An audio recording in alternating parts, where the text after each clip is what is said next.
I was 7 years old, and my hand got sucked down into the mincer on the farm that I was on, and all of a sudden my life as I knew it had changed.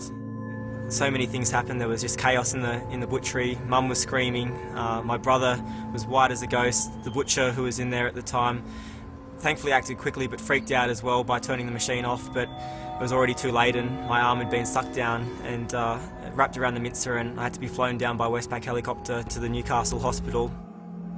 Finally went into surgery, and the damage was so great that I had to amputate my hand just below the elbow.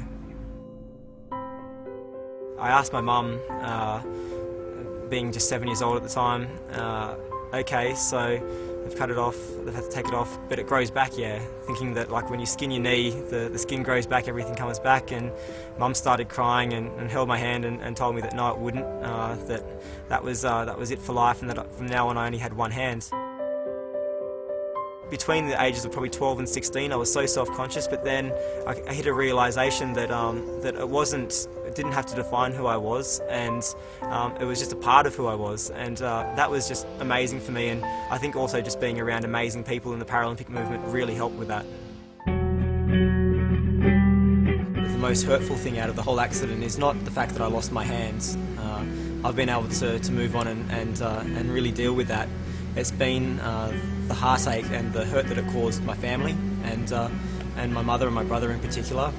Both Mum and Bryn have never been able to really move past that.